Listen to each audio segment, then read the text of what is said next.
All right, everybody, this is the My Side of the Fence podcast. I am here with Lynn Forkell Greene, who is running for City Council, right? That's right. As an independent.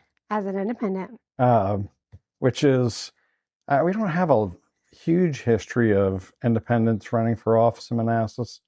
Seems like lately it's more of a thing. I mean, we had Steve Randolph back in the day, right? Yeah. He wasn't going to sign up to a political party, period. And that was Steve. But it seems like we've got you and Colin. And Eugene Brown, yeah. I've not met that person, I don't think. I've just met him briefly while he was trying to get signatures and introducing himself. So I don't know much about him, but he is running. Yeah. Well, all right. The Democrats appear to have a full slate, and I'm not sure about the Republicans yet. Right. I know that I've heard that Teresa's running. She is. And then, I want to chat with her. But so you're on the ballot, right? I am. Okay. And you're out door knocking?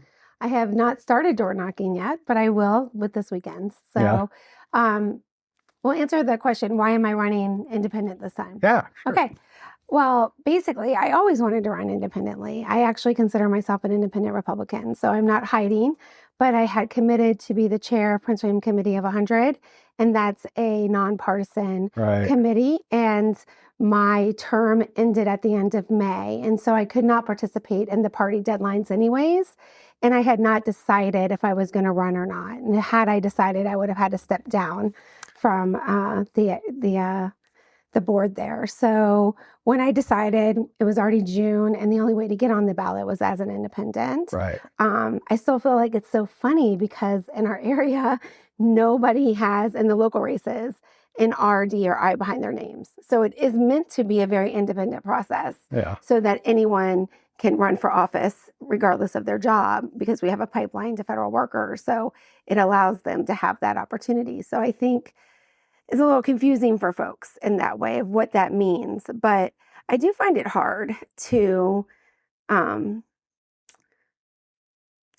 party politics are rough. And I think most people feel the same way. I don't wholly fit in one box or another. I am a fiscal conservative through and through. That doesn't mean I don't like to spend money. I just like to make sure that we need to spend that money. Yeah, I guess they're calling people like me, other than Rhino. Right. We're not rhinos. I was more of a, small government, fiscally conservative candidate. And the social issues, I knew not a lot about them. Mm-hmm. My first convention, somebody came up to me and said, "Are you 100% pro-life?" And I said, "I don't even know what that means." Oh.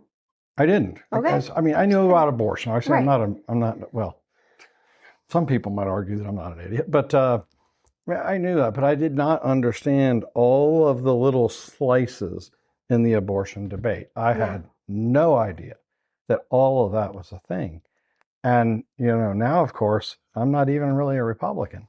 The people that are guys like me have been said, by the president. I mean, it's not like the local party knocked on my door and said, "Get the hell out of here." Not saying that you're not a party. No. But, the president has said people like myself are not really welcome. Yeah. And, okay, I'll take you at your word. I mean, it's not like I was going to run for office again, ever, anyways. But, yeah, the Republican Party has changed quite a lot. Yeah. And, locally, there really isn't anything Republican or Democrat about roads and where our taxes are going. That is one thing I wish voters could really, truly understand. We are all subject to decisions that are being made there. It is not trickling down. It is affecting us every day, whether money is going into our infrastructure, whether it be our substations, which should have happened years ago so that we were prepared for this boom in this industry, or decisions that our neighbors are making. I mean, the decisions that Loudoun County and Prince William County are making are affecting our grid as well. Oh, yeah. Period. Oh, yeah. And so the fact that our equipment is a little bit more dated, it's still within its lifespan, but it's in the end. It's at the end of its lifespan. And we should have been doing that first. And I think that's something that I wish I had been able to translate into a better message the first time I ran. Yeah. Yeah. Yeah. And I think the data center debate is white hot, right? Everybody's in this now. Yeah. I wish that there was maybe more planning and less sort of like, there was a big article in the New York Times yesterday about a gigantic data center that Meta is building in Louisiana. It covers 6 square miles. Wow. Now, That's more than half of our town. right now, by reference, Manassas is 10 square miles. So, and the first time the citizens heard about it was when the project was announced as being approved. Which is wild and inappropriate. I think it's, yeah, just a little bit. I mean, the utility there is going to build like 6 gas turbine generators just for that site. And, I get it. You look at, what's the push and pull between development of any sort and localities? It's tax revenue. It's just that simple. And, the city of Manassas can plant a data center out there on the brick plant. It's industrial.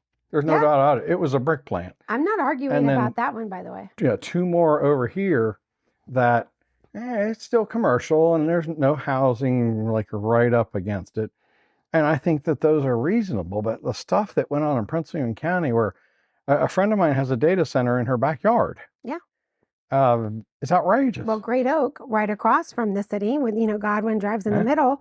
Great Oak has one right in their backyard too. They hear the noise far more than we do from anything else, and they hear it. The HOA has dealt with that with the county, and they tried to warn the city, which I think the city did listen to them. I believe Matt Arcieri took some of that feedback and incorporated that into some of the discussions they had with the data center that came across the street from that same data center on the Prince William County side of the street. Right. So that's one thing we have here, right? We have sort of like tree lines and street dividers, and we're sort of carved into the middle of Prince William County. And so it may not be a city decision, but if you start to see that it's just on both sides of the road and you're only approving one side, do you not still have some modicum of responsibility to see what's already there? I mean, I think you do. I think that's a good idea. I mean, data centers are going to be, it's going to be a tough fight because the people in elected office, what the article in the Times pointed out was sort of any little glimpse into something like that happening basically kills the project. Because even if they were completely transparent about it, people are still going to hate it. But in that neck of the woods, there's literally nothing else. Yeah. There's some farmland. Most of it is fallow. People there are living, in not great conditions. Right. But the rent for their little trailers went from $250 a month to almost $1,500. And so is that affordable?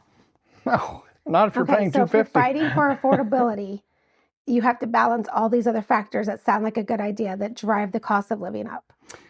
Yeah, and in the city, I've talked to I don't know, about an equal number of people who are R's and D's and I's, and the Democrats, and not just Democrats in Manassas, Democrats nationwide are running on affordability and stuff like that.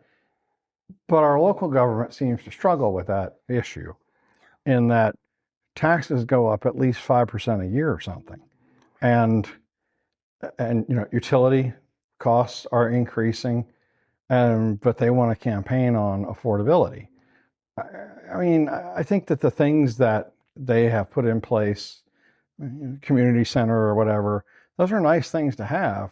But if you're genuinely going to tackle affordability, you have to make some hard decisions. Yes, you do. Well, now, our local governing body has made the hard decision to spend at least $3 million, and as much as 6, depending on how you count it, 6, out there next to the airport to build affordable housing. We're going into the housing business. We're in the public-private partnership business. Yeah. That is what we're really in. Yeah. I don't love this idea. No, I just don't. It is not a great idea. I don't know how you solve it. I mean, I saw that the median price of a townhouse in Georgetown South is almost $400,000. Is that not wild? And just for reference, 10 years ago, I'm pretty sure you could buy in there for $99,000. Yeah, I would believe it. 4 years ago. 100%. So, well, tell me, a campaign, what are the issues that driving you? So obviously affordability is one of the issues driving me. Also, I think transparency in local government keeps me interested in how we manage our city. And I think what you've noticed, what I've noticed, what other people have noticed is we say we want the public's input, but we don't. We only want the public's input when it's positive. So to your point, if we're making hard decisions anyways, why not just make sure the process is transparent and fair?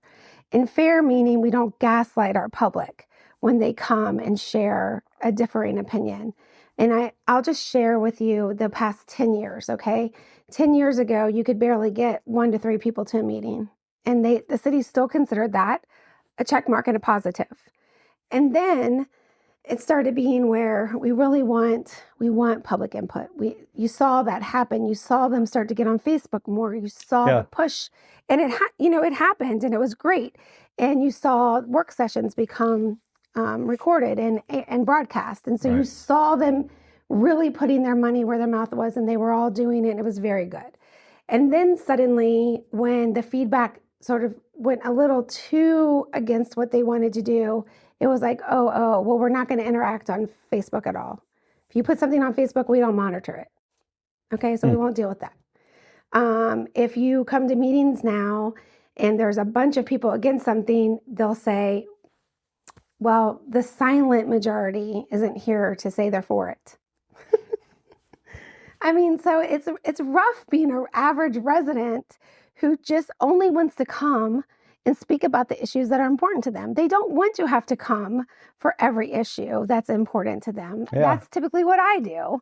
And now I tell people, I think you need to come because they need to hear from more than Lynn, Forkell, Greene. But I'm happy to represent you behind the dais as a voter. Like, let's go ahead and get me elected as council again, because that's really where I can make a difference, a true difference, if you don't want to come to the meetings.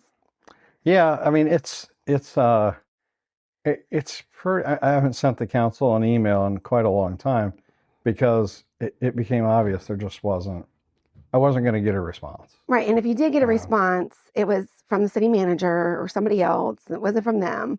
Or and on some issues they will. I don't want to take that away from them. Honestly, there are some times when they really will be engaging. But if they do not want to hear the pushback, they avoid it.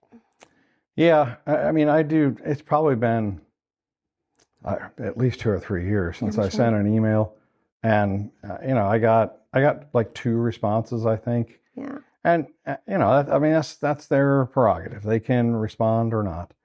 But and it's not just Manassas.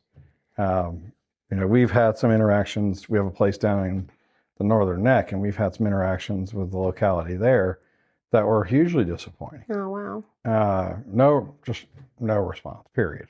Yeah. So, I mean, I get it. It's a busy job. And, at least if I'm emailing them to ask about something that's like about the town, I need Public Works to do whatever, then a city manager response is appropriate. Right. I don't need to hear from Ralph or Mark or any of these other people like, well, I'll send it right over. I mean, I know you're going to do something. Yeah, we're okay with that. I mean, I think, I've always said you could just put an auto reply, though. How hard is it to say, I've received your message and I will do my best to get back to you. Know that I'm going to read it even if you don't hear from me. I mean, that's using the robots to your advantage. You can really do that, right? If you believe in technology so much to put all the data centers here, why don't you go ahead and put that that auto reply on? But I think also what we've done now is I mentioned briefly about the public-private partnerships, and I am not negative about growing. I am negative about removing our historical footprint. And I think that we've gotten to a place where we really need to vote differently if we want to retain our historic charm, because it is all too easy to say, but this is a new building, so it doesn't count to what this vision is. And I think, I hope everyone out there listening to me, whether you're a Republican, Democrat, or Independent, please look into these projects for yourself. Almost every candidate is now running their own synopsis after meetings that I've been doing for Oh, years. is that right? Yes, and good for them to do it. I think that's great. So you get to see different perspectives and the candidate perspectives, which is great. I think that's a unique insight that folks are getting that hasn't always been there available to them. So most of us are on Facebook, follow us, see what people are saying when they're recapping the information they're getting from the meetings, because you're going to glean a lot from that information on your own. We are very lucky that you can run into a candidate or an elected official just eating dinner or just in your neighborhood. So take advantage of the opportunity to reach out and meet them if you want. Ask the questions. If they don't make it to your door when they're door knocking, take the initiative to reach out. I mean, I'm very available. Transparently, you can find me online all the time. It's not hard to hunt me down. So No, it's not. Just go right ahead and reach out, and I'm happy to talk to you about anything. But this public-private partnership that's happening now, the landings, I believe, was the first. And I keep saying 10 years ago, but really it's almost like 15 or 20 now, right? We're just getting older. More than we want to admit. So let's say 15. 15 years ago, this was the first. And I can give all the players involved grace with regards to COVID. Probably slowed some things down there, okay? We don't know for sure, but we'll give them that. Yeah. Sure, okay? That was different for everybody. But by and large, the vision that was sold to those residents has not come to fruition. No. And instead of figuring it out, we're trying to figure out how to get out. And, I don't mean to be disrespectful to anyone's hard work, but it must be, well, it is. I've spent a large amount of time with our residents in that neighborhood, and it has been very disappointing in the interaction with the city, with the developers, and with the builders over there with regards to seeing the vision for the neighborhood come to fruition. And it's just one sort of like backhanded comment after another. When the residents put in the work to sort of show their case, and then what happens is the council or whomever decides to use that information and flip it around and use it against them, it's deflating. And it's kind of the gross side of politics, in my opinion. So you've got that happening. Then you've got the good housing. The good housing, I just don't think it's the right location. I don't dislike having that partnership. I dislike that location. It's horrible. I don't think it's appropriate. I don't think it fits into the guidelines of what you look for, what I've been told that you're supposed to have. These people that live there are not going to have access to the services that they would have access if they were just closer to downtown Old Town. And we have places for them. Yeah, a facility like that really needs connectivity. Correct. And that doesn't. It doesn't. I mean, maybe you could ride a bike, although you'd probably get killed on that road. But it's getting better. There are sidewalks, but it's a long ways. It is a long way. And what are you going to carry groceries back? And if you have children or whatever. I mean, a family, it's not, no. And so I think that, when you hear, yes, we want to do these affordable housing projects, and yes, we want to be a partner to this, you also have to be mindful to say, have we done so much good work paying our people better? The folks that would have been our target residents in that building are now making too much money. Pat yourself on the back and say, we might have missed the boat on that one. That's okay. But nobody wants to do that. Nobody wants to pivot in that way. And they feel like that's a failure in some fashion. And I do not think that. I think it would be great to say, yep, that was a plan. And guess what? We pay our people more now, so much more, that this doesn't fit here. And so next. Yeah, I mean, the project as a whole has really lost its way. Yeah. They put, right after I got out, I guess they approved those townhouses, which I don't love. No. The city staff disagrees vehemently with me on that. Okay. It's appropriate, or it's whatever language they want to use. It fits. But it really was the project that we were working with right before the Great Recession was a game changer for the city. Yeah. That learner project, it was a game changer. And the city bought and held on to that land for decades, trying to get the right thing. And we got it. The Great Recession killed it. And now it's a muddle.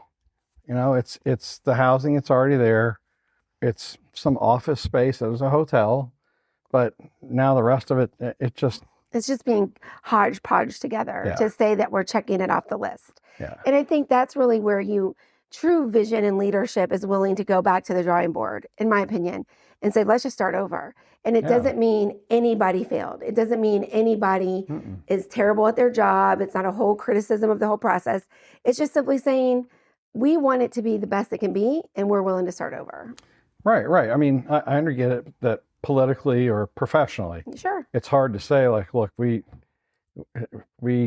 for a variety of reasons, mostly having to do with the Great Recession, which happened, almost 20 years ago. Yeah. We missed this one. Yeah. And we need another bite at the apple. I think that's really where we are. Unfortunately, I think that the city, at this point, the staff and the council are pretty invested in this idea. So I don't. Sure. And I don't, but I kind of disagree. And not having, an everyday relationship with our staff, I would just like to believe that we have consummate professionals that would understand if this city went a different direction, and they would be just as eager to get on the next project. I just don't think saying that our staff is so wholly sensitive that if we were to change our direction, that they wouldn't want to pivot and join the journey. I don't think we would lose anybody over that decision. And I think it would reinvigorate the process. And so I'm not saying we should do this as like a standard practice on everything. I'm just saying, okay, let me just be clear. That doesn't mean you start over every time. I'm just saying there are times when you must step back and say, where are we at? Yeah. What are our options? I'm not saying that. I think that the staff would be, up in arms and people would start quitting. But professionally, it would be frustrating Oh, sure. to have put that much work into it. Sure. And then the council, but it has happened before. Yeah.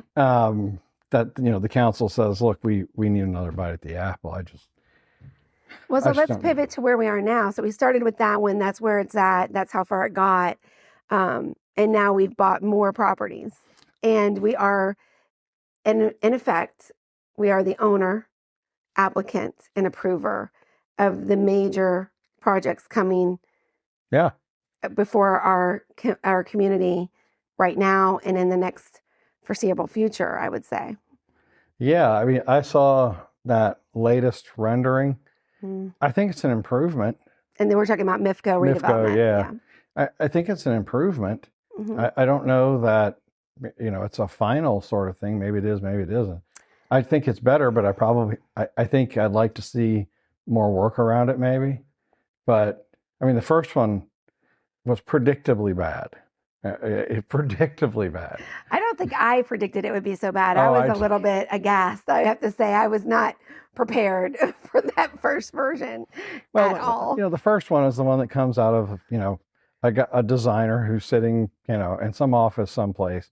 He probably really doesn't understand like the vibe here. His bosses probably do, Yeah. but he may or may not. I don't know. But a lot of times there's a little politicking involved in that, right? Yeah. Well, we're going to throw out there what's easiest to build and, cheapest. And we know it won't cause problems with the city because there's not much money to be saved here. So, it's almost like a stalking horse. I see. And the second one, it gets worn down a little bit. And they, I hope they don't short circuit that process, that political, that community sort of stuff, and listen to the people. Well, I'm just going to lay it out honest. First of all, our ARB has been, our Architecture Review Board has been very, I think, balanced in incorporating public feedback. Seems like it. And I believe they have actually been very gracious to take more public feedback than they typically would, because they realize how important this project is to downtown Old Town, in the city itself. But the developer, be careful. it's on public record, has stated that he has been in talks with the city for over 18 months. And so for over 18 months, they've had many conversations. So he is very clear in his mind. He's very clear at what the elected officials want and what, the people at those tables in the city are okay with. And the most frustrating portion is now dealing with the rest of us, the boards and the public, and going through the process that is there for everyone, regardless of who you are, regardless of your partnership with the city. You have to go through the same process as everybody else, and that is supposed to happen.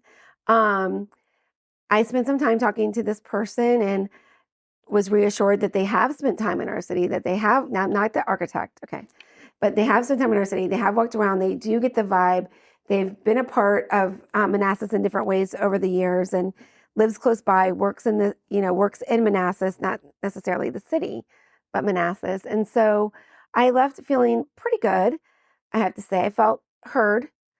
And then there was a statement made at the end of the last ARB meeting where basically he said, we want to get this moved along and approved before the elections for obvious reasons, as 5 candidates are in the room.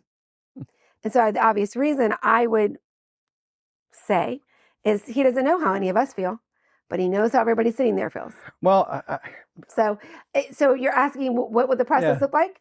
Well, the ARB goes back to vote on the COA, the certificate of appropriateness for the design, not the materials, on August 13th. Right. So is that enough time? That gives no time to go back to it. If, for the planning commission and the council process, if that's what they're truly pushing for, and then think about the political pressure that is probably on our ARB members. And, no one talks about that, but I am sure it is there. And, they're doing a very good job. And there's a lot of Democrats on that board. And so I hope they have heard my appreciation, because I can see how hard this is. Yeah, I mean, I thought, even I'm watching from afar, and even online, the reaction to the revised proposal was pretty positive. Yeah. So it seems like they're doing the work. They are doing the work, and the ARB did a really great job of really explaining, the chair and vice chair, of really explaining what they are able to approve in this moment, and then what goes to the planning commission. What is going to be more difficult for our residents to understand is the difference between the certificate of appropriateness with regards to those setbacks and step backs, and it going to the planning commission, and the planning commission maybe being more bold in their ideas about the future of historic Old Town. Well, it's another opportunity for everybody to be heard, though. That's right. The planning commission will hold their hearings. They will hold their hearings, and you can go. They are public. You should go, should speak, and then you'll be able to speak in front of the council. But it's not something that you should wait. If you really are interested in having your voice in this process, now is the time to get caught up and get involved. Yeah, Lynn's right. There's earlier in the process is way better. Yes. Because, once you're up there behind that dais, you're getting the final product. Yeah. And you're going to have some pretty conclusive sorts of thoughts for the council to say, well, we understand that there's been months worth of work, and our boards have worked on this, and our citizens have been heard, but we're going to punt this back because we want a couple of changes. Now, it happens. Yeah. But in a project that large, that's going to be really hard. You're not talking about, well, the lights around the windows in the store are wrong. Right. That's not what we're talking about. No. We're talking about millions of dollars of public money. Yes. So, and they feel that it's tied to any redevelopment of the Old Town Insight. Oh, yeah. And whether people want that parking to go or not, that is why the parking garage tends to be the pin in both projects. Yeah. If they get to building both of those at the same time, it's going to be a zoo down there. It's going to be a nightmare. Yeah. I'm not looking forward to that. It's just like when they start building that roundabout. I'm just not going to Food Line. Poor Food Lion. Yeah. For the foreseeable future. I'm just not going over there. And it's not so much that I mind roundabouts. I just think that there's, that the city, and probably Virginia in general, has not done a great job of citing those, except for on 15. Yeah. 15 was great. Yeah. 15 works really well. The one at Georgetown South works really well. The big problem, and people that watch this podcast regularly, they're going to write in and be mad at you. Yeah. Is that the lanes are not wide enough. Right. If you have an emergency vehicle behind you, they're running over. You can't go anywhere. No, they're running over the median or the roundabout thing too. I mean, we said it. We have very smart residents, just by the way. We have smart residents, and we should be listened to.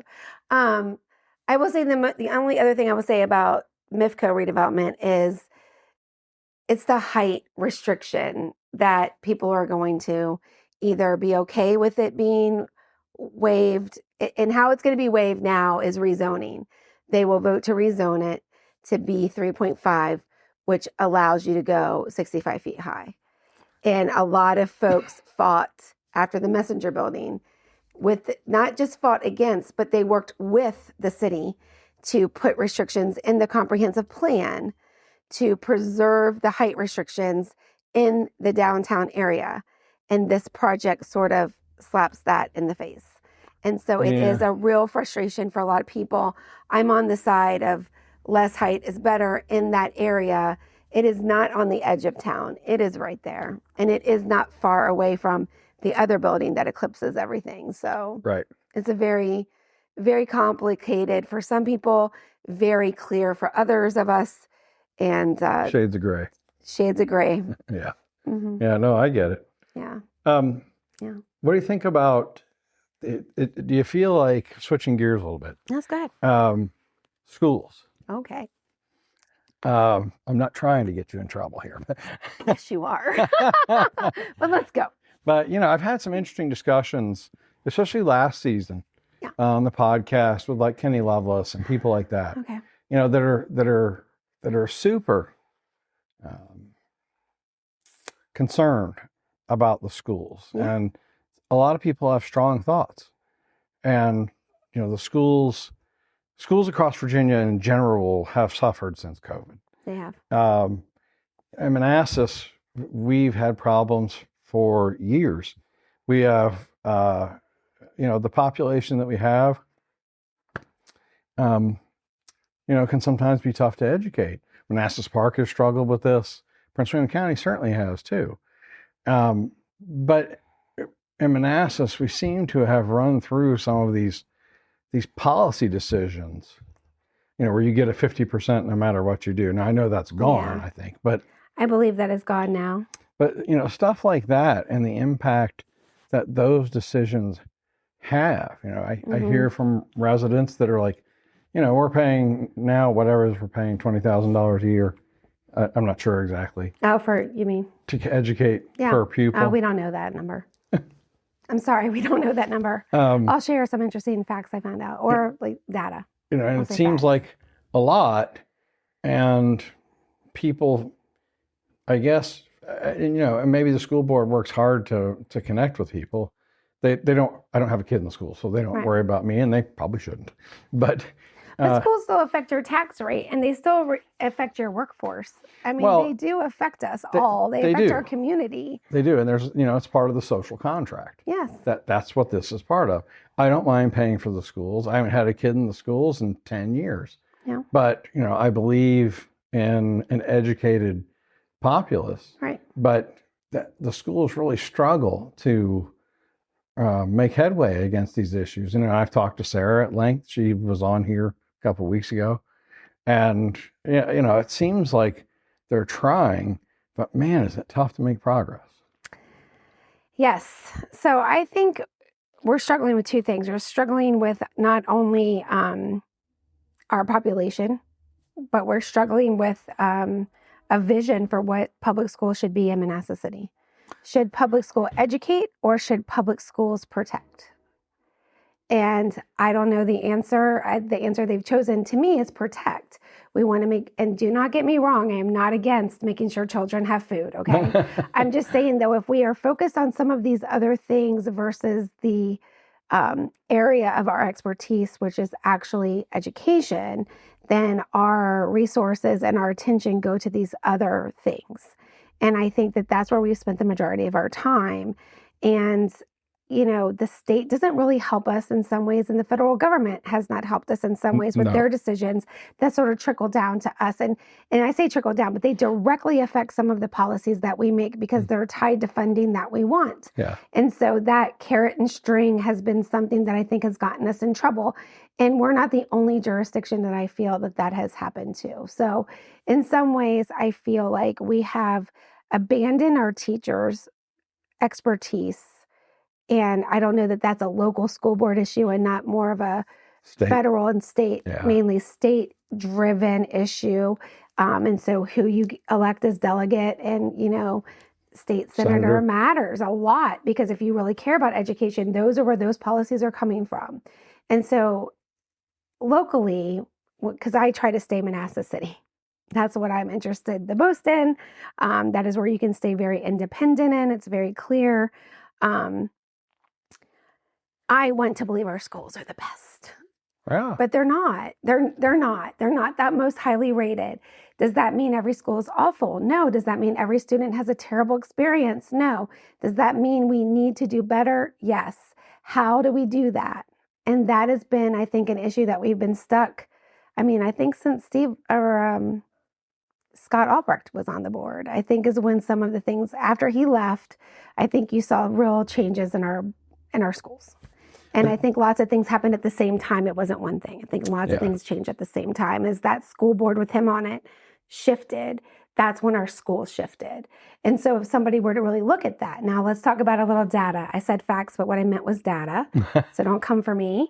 I was in a conversation, and how much money do you believe our city budget, how much of that goes to our school budget? I mean, when I was around, it was 50-ish%. Right. Is that what you think still happens? Is that what okay, you don't know. Okay, well, my understanding was it was 50%, that it teetered between 49 to 51%. Yeah. I was talking with somebody, and it could be, I have not had time to verify, it could be closer to 35 or 40% in real money. I have to find that out. I don't know if that's with the separation of the operating funds for like building new schools. I don't know where the disconnect is from what we believe to be 50% and what the school board or the school finance may feel is more 35 or 40%. Yeah. That's a huge difference. And if that is a fact, then that has to also be addressed. It just has to be. That's going to be rough. I mean, that's a lot of money. Totally rough. But you can't hide from it. I mean, we have to be honest about what's actually going to the schools. Well, they should have never gotten rid of the revenue sharing agreement, ever. That should not have it. That was, I wanted to get rid of that when I was first elected. And I don't remember whether it was Waldron or Parrish that kind of grabbed me by the ear and dragged me off to the side and said, "No, you don't. Shut it. You do not want to do this." Yeah. And here's why. We've had to sit in meetings where, the school board, the parents, when the final budget hearings or the school budget hearings, they drag in all their kids and the teachers, and the kids are crying, and it's just horrible. And it keeps the peace. And that was wise, because now it's become, I don't know how they calculate it now. They might go as far as to separate operating money from capital money, and the city just incurs the debt. I don't know how it works anymore. Yeah, I mean, I'm pretty sure that when they were saving for Dean, I'm pretty sure there was some separation of those funds. And that's what I remember, and I will verify. I also think, accountability matters, not just accountability to our process and our funding structure, but accountability to everyone who's in the schools. I mean, I think there is an admin bloat in our entire city organization. I think there's going to be some people who do too much and need a person or a 0.5 person, and then we're just adding too much in other places. And I think we have to really look at that and be a lean government. We should be a lean government. We are a small city, and we need to be a lean government. I think that's very important. I think it's also very important to give our teachers every resource they need to be successful in the classroom. But part of that means that the students have to have accountability to be a good student. And so what that looks like, people pay a lot of money or participate in programs to study abroad. And when they study abroad, they don't learn English. They study abroad. So I don't think this is about students not being able to learn as much as it is we're focusing on the wrong thing.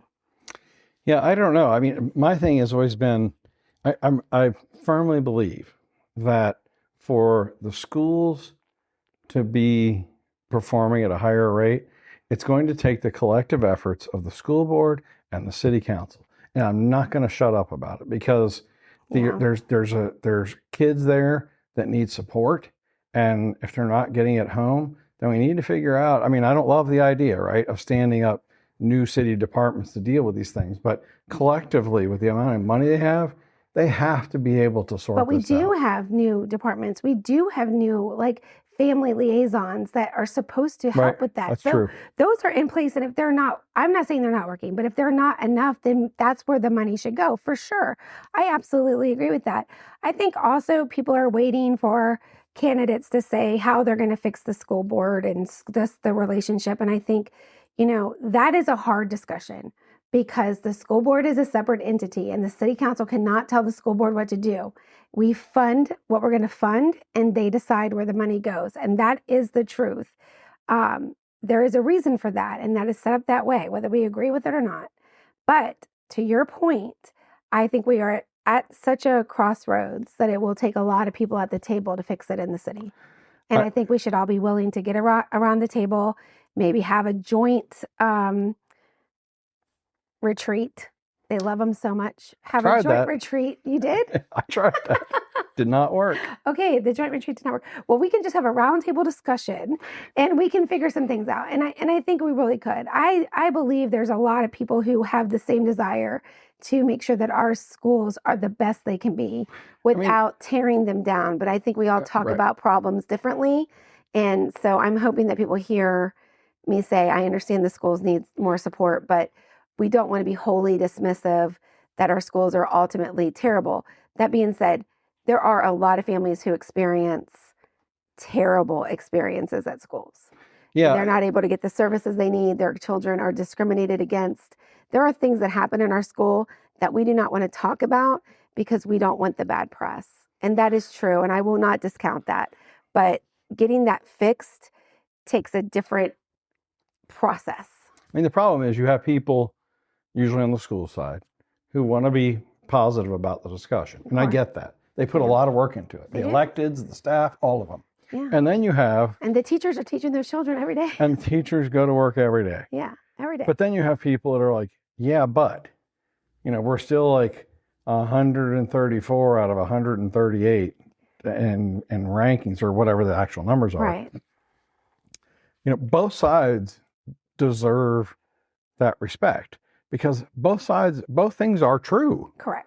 So you just need to come up with, what does that look like? And I think that there are people who are either in office or running for office for city council who believe they want to, do more to make the schools better. Now, I don't know how the school board's going to think about that because at some point, these people are going to be on the city council and these people are on the school board. And, the superintendent, for instance, he probably doesn't want city council members mucking about with his school board. I tried to get him on last season. He declined. I don't think he ever responded. But, Paul. And I know him, actually. I do too. I like him. He ran the schools for a while down in Colonial Beach. So in any event, you're always going to have that sort of natural tension. But I believe that for this to get fixed, both bodies are going to have to come together, and they're going to have to ask some hard questions and have some hard conversations that they're not going to love. But that's the job. I mean, face it, if our schools were like, 75th out of whatever, you and I probably couldn't afford to live in Manassas. Probably not. The houses would be so damn expensive. Right. So again, affordability. Yeah. That, it would become just an extension of, Arlington, Fairfax, Prince William, Manassas. And, that's a good or bad thing. Well, I also like to believe that you can make different decisions to keep it a little bit more fair in the sense of an affordable environment and a well rounded community that some people can afford to live in and not just elites. And I feel like you could have a better balance than what we have right now with better decision making at the dais and both boards, to be quite honest. But to be honest, some of those decisions fall on the city. They fall on city council. They don't fall on the school board. Yeah. And so, I'll put that to where that goes. I will say what I think you're trying to say and what I hear a lot of people want is to actually admit there is a problem, decide which problem we're going to fix. I know. Decide which problem we're going to fix and hold ourselves accountable to the process and the data to show a true movement up. We want to see the fix happen, and we want to have expectations be met. Yeah. And the school board doesn't tend to talk in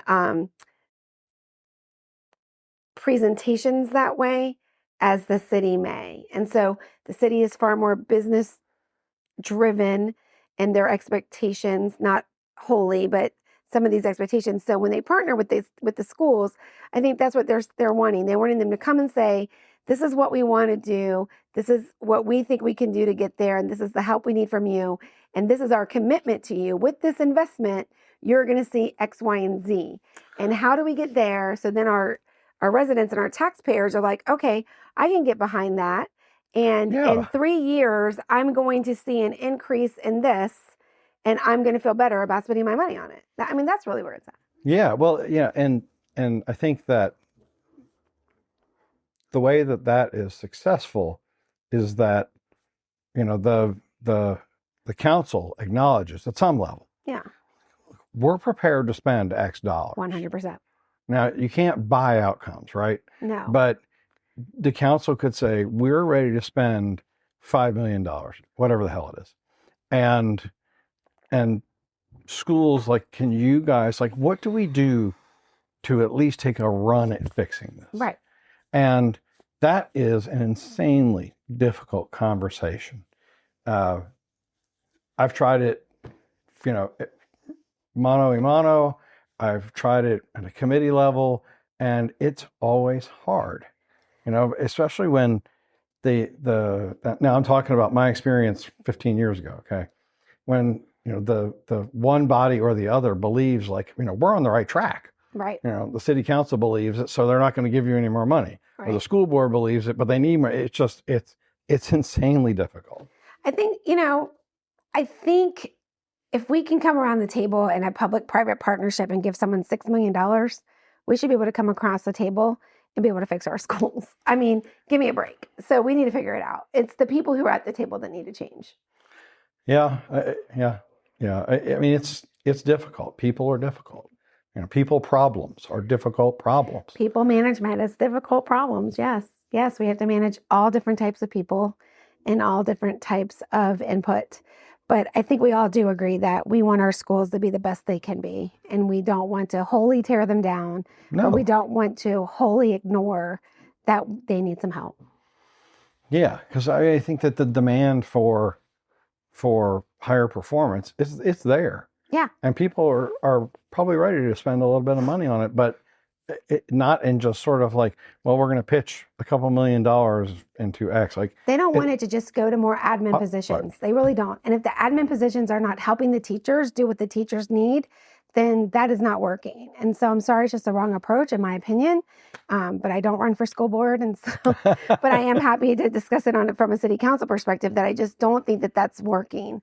Right. And I've heard from teachers. My daughter was a teacher. My daughter has left the field at this point, and I've often talked about how, she is supposedly exactly what we say we want. We want our hometown families to stay hometown families.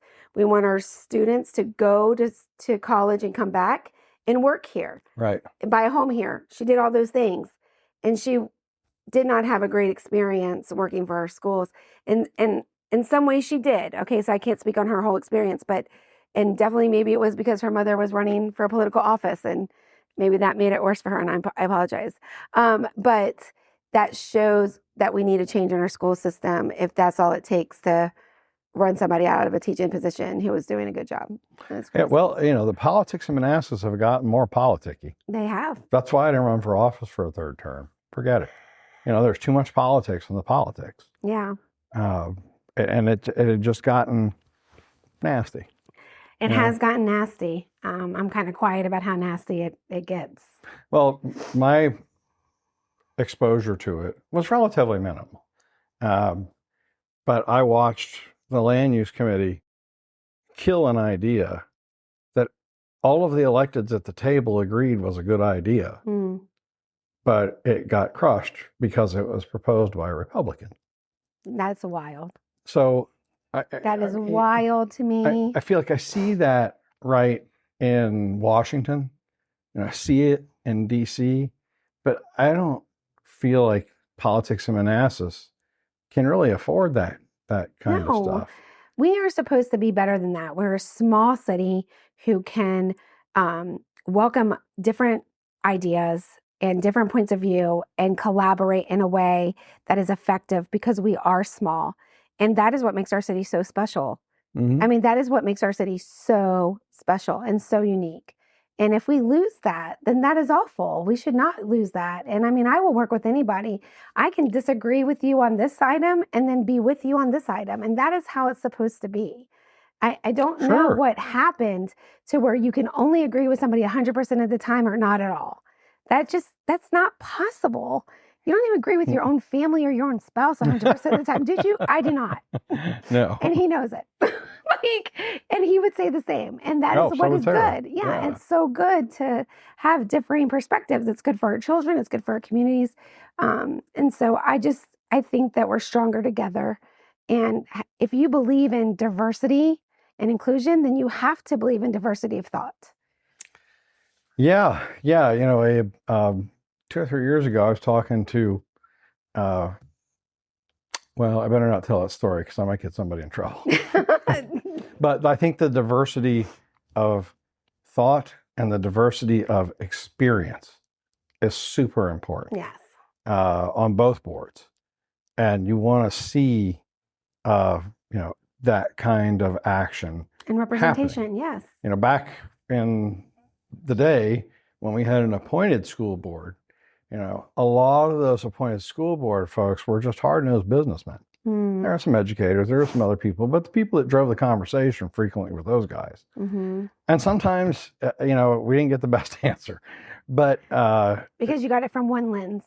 This lens over here. Yeah. But then we went to elected school board, and there are still a lot of people that crab about that. I think it's fine. You're representing the people. Direct election. Yeah, that's pretty American. but say, it's a problem. What do you think about the airport? Which part? The expansion part? Yeah. I mean, I am okay with the expansion of our airport. I just want to make sure that we are setting ourselves up for success.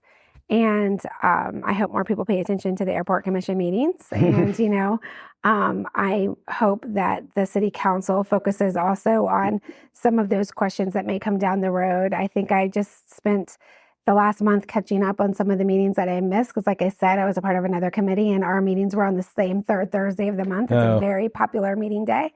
And so I had to get caught up on what's happened the past year. We're in a really great place. They're doing a lot of maintenance right now, and they're starting to see what they're going to need as far as like the runway space, and do they build some, for the planes that are bigger later in time, or stick with what it is right now. I think, that'll come down to money, but they may grade it so that it can expand later, and that might be the middle ground. That might be the right thing to do. I wasn't happy with the name. I think I should have said Manassas, Washington even. I don't think Washington needed to even be in it personally. But, I lost that battle and we move on and support. we move on and support, right? But you can't be Manassas first. I think that's where I hear people all the time. Lynn, first of all, a lot of people just think I'm still on council, to be honest. So just reelect me. It's great. What's our mission? What's our identity? Yes, you have to evolve, right? We don't want to be a ghost town one day. We've gone through those years where it was scary times financially. We don't want to ever be back there again. And folks like yourself and those before me made great decisions, some hard decisions, some bad decisions, but some great decisions that have set us up. And at least all your courage is, the shoulders that they stand on right now when they make courageous decisions, right? Or so they say. So it's what is our identity? What is our mission? If our mission is to be a well-rounded community, then we need to make sure we don't lose our identity in that. That's why it was so disappointing to just freely give up Manassas Airport. Drop the regional. It's still a regional airport. It's not ever going to be an international airport. Who are we fooling? Are we really fooling people? If we're already a busy airport, if we've already been so great that people are coming to us and we're not going to them, then it seems like we were in the bargaining position of we're not going to give up our name. And that just seemed Like that's where we were at. So with the public-private partnerships, okay, great. You want to do that? But why is our bargaining power always reduced to where the residents lose our identity of our city and the mission of our city? Is it really affordable? Or do we feel good that putting more housing across the street of what was affordable housing in the name of affordable housing? Yeah. Does more houses in our inventory make it more affordable here? The answer right now is no. No. And we're not even filling the new housing developments that we have. And we're still banging in more units. And we're not listening to our residents. So taking these pauses, having these discussions, saying, where are we? Who is protecting the bargaining power of the city since we supposedly have it? It seems to be a really great question to ask. Yeah, the city has bought so much land.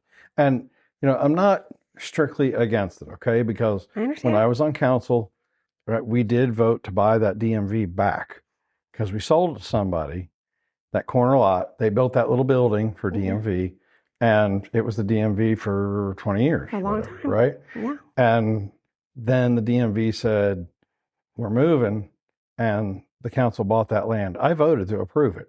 And I did that so that we could control the outcome of that. And the same thing, same logic, the MIFCO property, the old hotel, and Mathis Avenue. Yeah. It's just that we've accumulated so much. Too much. That, the Rich Meyer asked me what I thought the condition of the city was. How does the future look? And I said, hazy. It's hazy. There's a lot of big ticket decisions to be made. And it seems like we're trying to I understand fully, like when opportunity strikes, right? Sure. The Parrish family wanted to sell that property. Well, we needed a parking garage. I get it. The Mathis stuff to me is a little less clear. You just can't always choose when you're interrupting the free market. Yeah. If you want to pick and choose certain key positions, key areas, I can kind of get on board. But to say that we should always control the outcomes, I think we have gotten into a place that goes against the role of government. We are outside the role of our government. Yeah. And we are now real estate developers. We own 4 very expensive and in one case very large pieces of land. And, they're going to keep part of that school for a little while, and then they're going to build another fire station, which is another $50 million or whatever it is. Mm-hmm. And, to me, it's a rough location as a community center. It's not really in the middle of any communities. It's not. It backs up to one, I guess. But yeah, it's just, and you could make the argument that's a forward-looking purchase. Yeah, all right. I'm open for that. But we have not done much in the way of like trying to sell like the plan. Right. To everybody. Well, we don't want to sell the plan to everybody. We just want to sell the plan to the people who are going to vote for it. Okay, that's the audience to sell the plan to. Yeah. So, and if you care about who's voting, then you have to pay attention to who you align with in these areas, and it might not be politically as you think you are, because these decisions are so important. Yeah. And you have the same people who are voting to buy everything and voting for what the project is, putting those people on the boards. They're choosing the residents who get to make the decisions for them also. Yeah. And they are basically told that they work for the city too. Patrick Small said right in front of the Planning Commission regarding the Buchanan request for the landing, he basically said, you are the city too. And how horrible to tell the Planning Commission that they are also the city. Well, where's the checks and balances, Andy? Where are the checks and balances in this process? Well, I guess you just depend on the individual members of the Planning Commission. Okay. But that, that how can many be, people of us know who they are? Not only that, come on. But that can be tough. Mm-hmm. As look, if you've been on the Planning Commission 10 years or something, no, it's not that hard. Yeah. But pressure is real. Pressure is real. Even when you don't feel like it is, or people kind of discount that, pressure is real. And it's not like some guy is running into you in front of your house on the sidewalk and saying, hey, it sure would be horrible if something happened to this beautiful house because you don't vote. That's not what I'm talking about. It is your It's relationship management. It is your Right. it is your political It comes from your capital. peers. It comes from your family. It comes from your friends. It comes from your whole identity that you've built up here is, kind of under a microscope because the people are going to be like, I thought you were this way or I thought you were that way. And that is a lot of pressure. And I'm not saying anyone's doing that. I'm just saying I can see, as somebody who's been on a board for the city, but also other places, I can see that it is weighing heavily all the pieces that they carry to not disappoint somebody. Yeah, I mean, and especially, God forbid, you're like a new person. Oh, yeah. Might be easier. It might be. But, you don't really know in something as complicated as the landings or some of this other stuff. You don't really know what you don't know. Right. And you don't know where the landmines are. Right. And, even if you have a guy like a local architect on the planning commission or something, they know what that process looks like, right? But it's a lot different when you're sitting behind the dais. Oh, yeah. And so it's a lot to take on. I mean, for those guys, the ARB, the ARB sails along and sort of like it makes its decisions. Mm-hmm. And then every now and then the ARB ends up in front of the city council. And it's usually a fight. For sure. And I kind of remember the last one. The people, I was not on their side. Oh, yeah. Man, I voted against the ARB one time, and my mother let me have it. I mean, have it. How I was wrong, and this and that and the other. And it was something like someone's going to have to spend like $20,000 on new lights for the facade of the building. Yeah. It was pretty de minimis, right, for a $10 million building. Yeah. But the people that serve on that board, and that's what makes this even harder.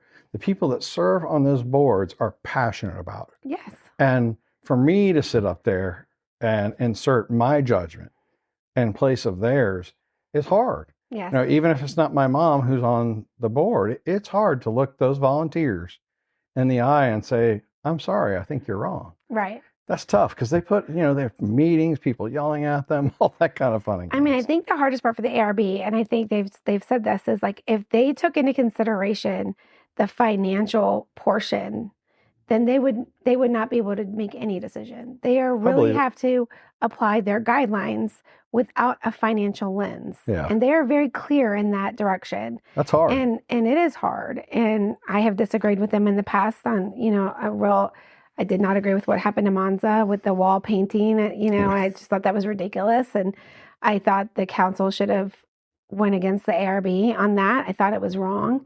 But hearing some more of what they're saying today, I mean, I still think they were wrong on that particular item because of that particular issue. But I do think they are in a tough spot if they do not apply the rules to everyone the same. Yeah. Then it becomes really difficult to apply the rules at all. And I can certainly understand that and support that. It's very tough. Yeah, because some stuff, a particular thing that's in front of the ARB may appeal to you individually. Right. Rules is rules, right? Right. But, I don't know. I don't like that rule all that much, and I think that looks great. Right. And also it was just like, I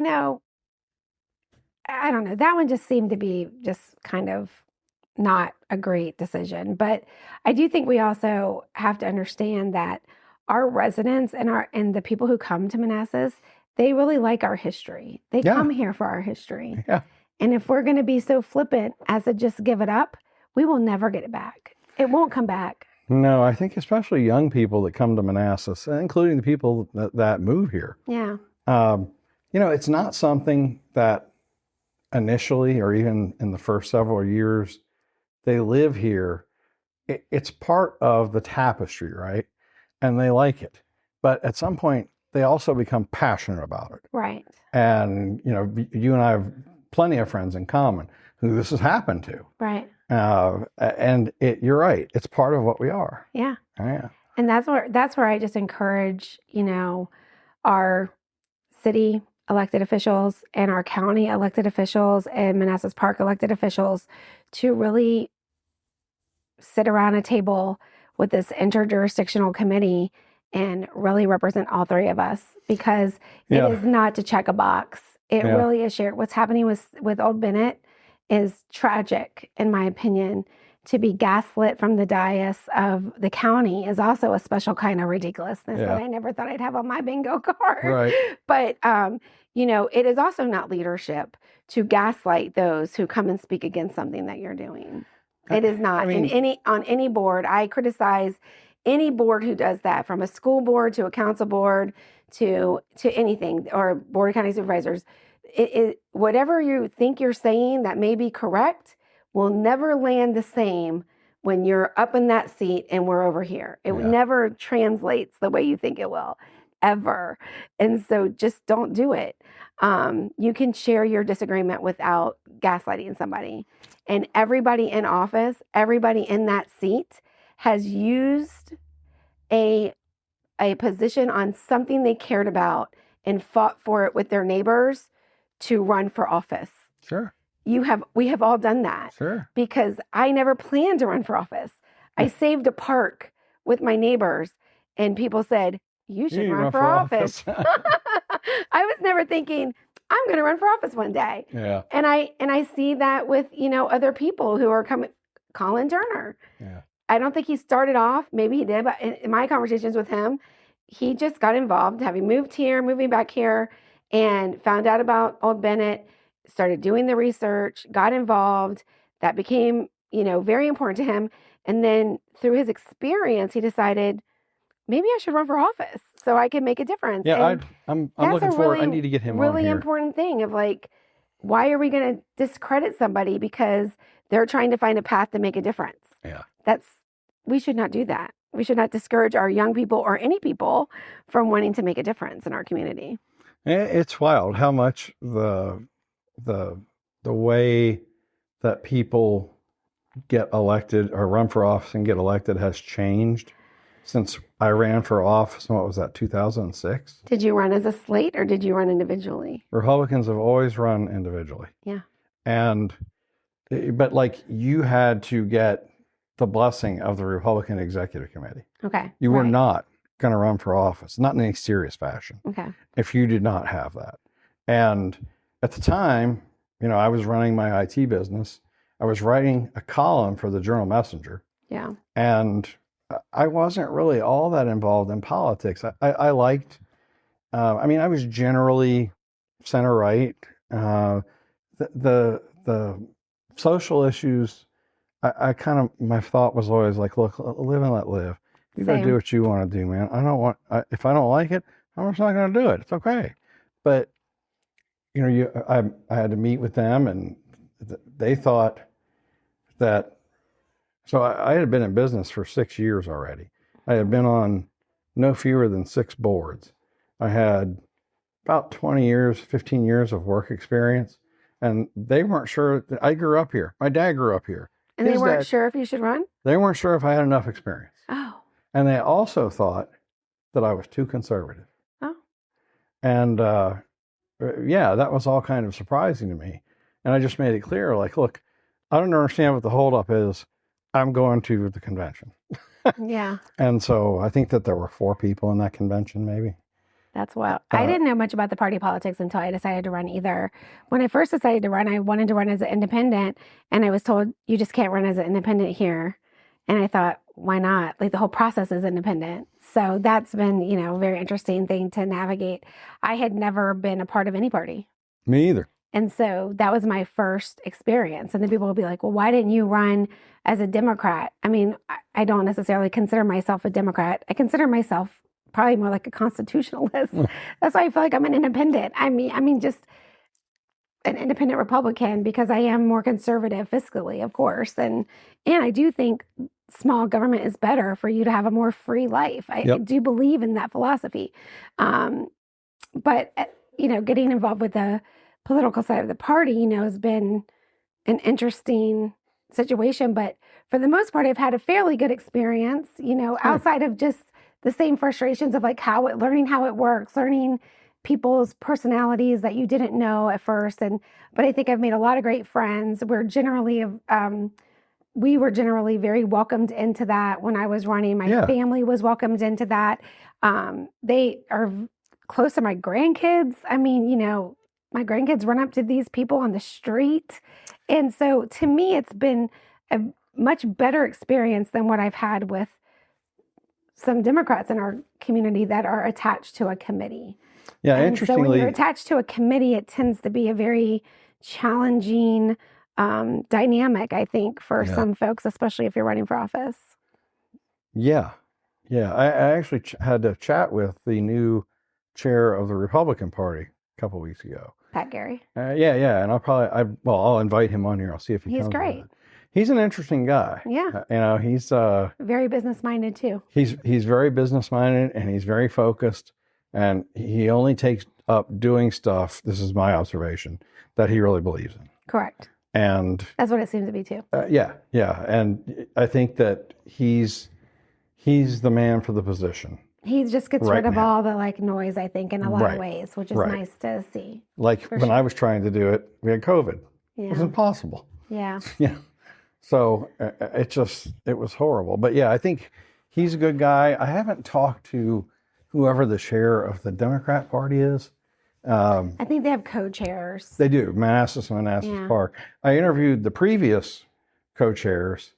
One of them is a lady that I'd known for a fair amount of time, and Cheryl. I was really fun. Oh yeah, she was great. She was great. I gotta be honest. She was in Rotary with me. I know. I have to join the Rotary. I promised her I gotta do it. I don't know. I'm gonna find the time, but she always was like, "Lynn, just come join the Rotary." And she was such a blessing to our city. She always had a smile, and she didn't really. I'm sure she had to fight whatever she thought that I didn't have to know about. Not talking about her health with the political side, right? But you never knew that to talk to her. No, she asked me to come and join the party at one point. Yeah. And I said, you guys aren't for me, but in all fairness, I don't think the other guys are either. So. Right. Yeah. I mean, and again, I hate to, I think that's what, I'm 51. So I know, surprise, I don't look that old. But I'm 51 now. And I just think from my whole journey in politics, from the time I first voted at 18, has been with an independent lens. And I think it's hard for me to understand why you have to fit in one box only. That said, obviously I do lean more to the right, but I just don't want to be in a box. Yeah. And I think that's what you're seeing a large majority of people saying. I don't want to be in a box. I want to be able to talk to anybody about anything and get something done. And how do we move our city into that?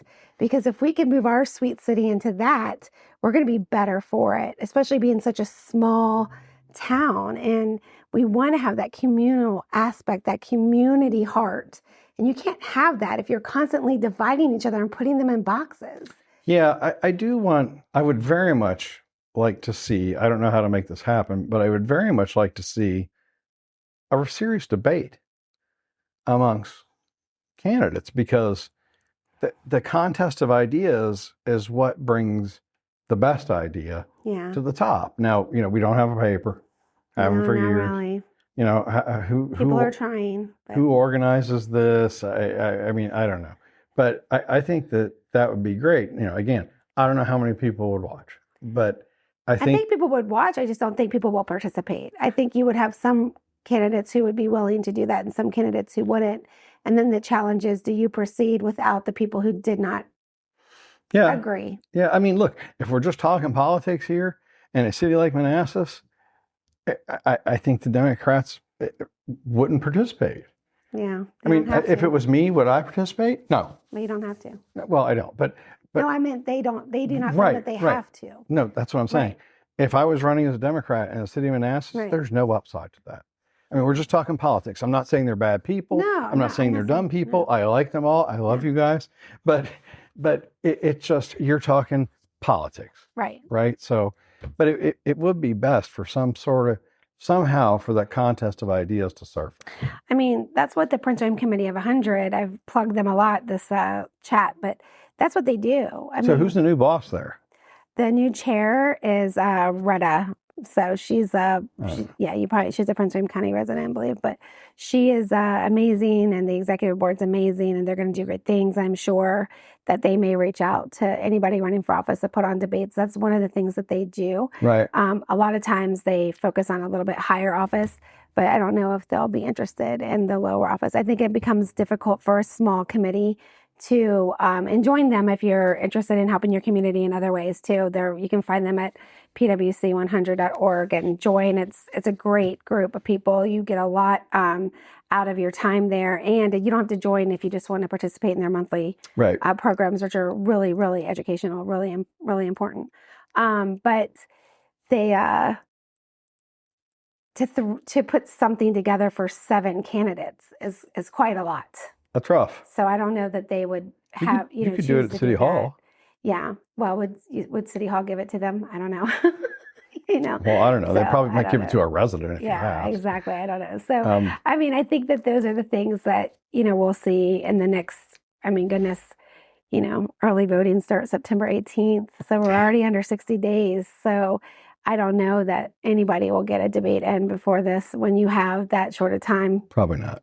Because after that, everyone's just crazy scheduled. Well, after summer, it's back to real life, and off you go. Yeah. So, you got yard signs? I do. Brought one for you today. Okay.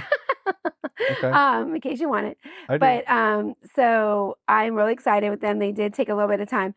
So what happened for me was I didn't start until June. So we're just now getting all the stuff out and all the stuff ready. And, it would not be appropriate for somebody who has run before to just put out some shoddy material. So I've been holding on for it to come out correctly. And we sort of refreshed the signs and the logo. And I'm really happy with them. I think they look pretty. But you can also read my name. Hard focus on Greene, of course. So, are you doing any sort of like events or? Yes. So I will be having 3 or 4 fundraisers coming up. A couple of neighbors will do one. I'll do one. And we're going to have one, I believe, at Marriott. At Zondra's. Oh, cool. Yeah, we'll be doing at Zondra's. And that I am scheduling. So all those things will happen in August. So we'll have a very busy August. Dates on to get back on track. Campaign Facebook or something? So I will have those dates finalized by next week, and then we will put out the calendar of events. Okay. And then everybody will know everything, and then I'll be at the doors and lose my voice more than I already am already. I get it. But yeah, so we're really excited. The Facebook page is up and running. We've got Instagram. We're kind of dabbling in TikTok. It's very hard to be in 17 social media things. I'll tell you who has it. Sarah Brusher. I know, she does. Bless her. I said, how do you do all that? And she had like a bag with her. And she carries her tripod. She pulls out a tripod, bangs the bottom of it on the ground. The tripod comes out. She's got the camera there and a light that plugs into it. And I'm like, you have got to be kidding me. She's on it. Yes. Yeah. So I'm dabbling in it. And then our website is just obviously being refreshed, also waiting for the palm card to be finalized, so that could be finalized in one. You know how it is. I know. The guy is like, send me 1 email. Don't send me 5. Right. So the email is ready with the final things, and then they'll take their time, and then it'll be up and ready to go. So, all right, but we're really excited, and I appreciate you having people on and talking about the city. Yeah. I think it's really important that we do these conversations more, and good for you for making a space and taking the time. I know you don't want to be appreciated, but to take the time and invest the money, do the space, whatever. The biggest pain in the neck has been converting to video along with audio. Yeah. And, the way that we do that is iPhone. The camera is fantastic. And these little wireless mics, they were not all that expensive. But the stuff you don't see, we have lots of lights, and, there's this little table that we found, and it's cute. Some secondhand rug or whatever. The right kind of blue. The signs made. It's the same set from my company podcast, the Matrix one. We just have there's a Velcro behind that. Yeah, it's great. And we just change it out. But the number one thing we got kind of was like, you guys need video. It's 2026. This audio people want to watch. They do. They don't want to just listen, right? They want to see you. Right. They want to see me mess with my hair and see what I do. Right. But yeah, I mean, that's why we have all the data centers. Yeah. Yeah, literally. That's what feeds this mess. All right, Lynn. Thank you Well, so much, Andy. Yeah, thanks for your time. I appreciate Yeah, it. thanks for your time Yeah, it's good to see and you. your support. Good to see you too. All right.